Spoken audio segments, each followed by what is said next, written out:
So, John, again, I mean, you're not just, I think, in the travel business, but I think you're an AI leader in many ways. So, I have this question, right? If you really look at it from a consumer point of view, I look at the consumer today and I say they are swamped by choice.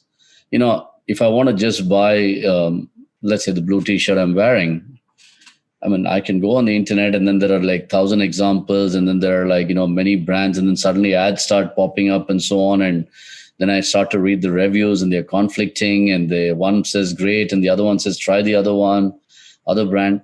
And we end up spending, it seems to me that we've reached a stage from a consumer point of view where there is so much proliferation of choice that we're wasting a lot of time making simple decisions because of the abundance of data.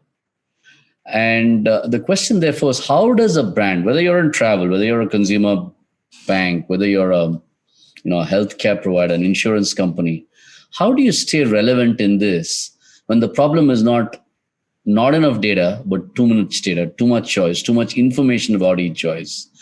And how can AI help solve that problem?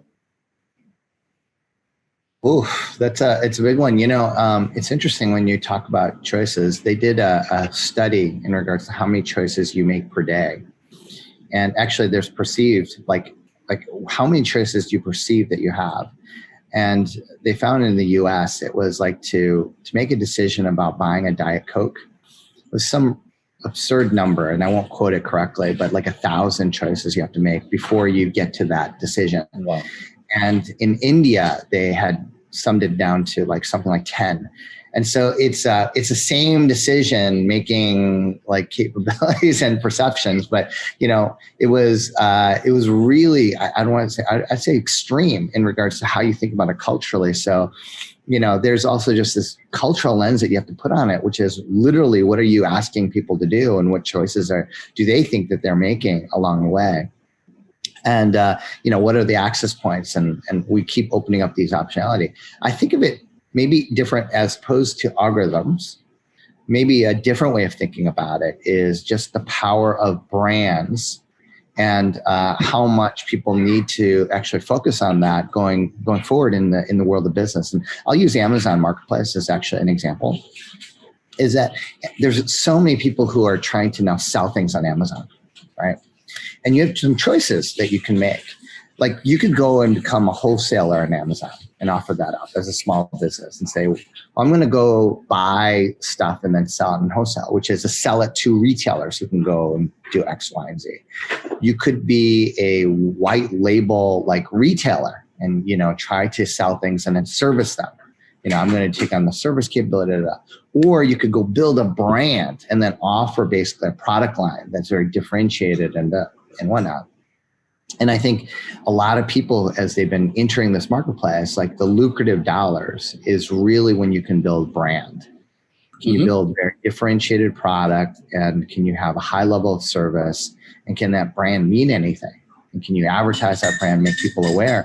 And so I think in the world of algorithms, brands will be more important than less important. And then you might think... That's very counterintuitive, John. Could you just say why? That's very... Because everyone's saying it's all driven by data now, and where you rank in a Google search and where you rank on the Amazon page is what determines your business today. And you're saying brands are important. So it's like very counterintuitive. Yeah, I mean, if people, let's just do a thought experiment, everyone, which is that if you said, hey, I want to go buy a weight vest, right? I want to buy a vest that has weights in it so I can run in it, and I want to add like 20, 30 pounds so to make me feel more energized, and then it'll test my muscles, and it'll make my running a lot more effective. And let's say that you went to an Amazon, which is 100% algorithmically driven. Everybody accepts that, right? What will you see? And I think that even without going, we can envision like the same weight vest over and over and over and over and over and over again. Maybe some different styles, maybe some different price points, but for the most part, like this is not like a very complicated decision. And then you as a consumer go, well, which one am I going to buy? Am I going to buy from the cheapest place? Or am I going to buy from, let's say, a brand? And a brand, by the way, they're not taking the same vest and then reselling it under brand, they may say, hey, Suresh, this is called soft shoulders. And these weight vests have, it's got the padding so that you can, for over the years, as you're using it, it won't hurt your shoulders. And you go, that's an interesting company. And it's a little different. It's just a little different. And so what do brands do? Brands really focus on differentiation. And they really focus on like why you would choose basically this set of products versus everything else that you might see. And then they get a slight price premium for it. It's not the cheapest, but you see, hey, for an extra $1, why wouldn't I buy this? Definitely, I want softer shoulders. And, people are reading reviews and they look at these weight vests and they go, wow, all of the complaints are about how they hurt their shoulders. Mm-hmm. And so then you, as a consumer, you have perfect knowledge of this marketplace. You know exactly what's going on. You didn't even buy these products, but users are telling you what the problems are. And so then this brand emerges. You're like, yeah, it's totally worth it because the number one complaint, they resolve it. And so I think we're going to see a lot more brands in the future and people investing in differentiation. This is such a fascinating conversation, John. I think that I started my life in advertising, in product management and advertising and media. And I shifted to doing analytics and then AI and big data because I said marketing is moving from becoming a right brain to a left brained activity. And now you're actually bringing out a very interesting point that's going to make me go and read up some more on this, which is that when everything is becoming so left brain, there's obviously the differentiation is going to come from some right brain stuff.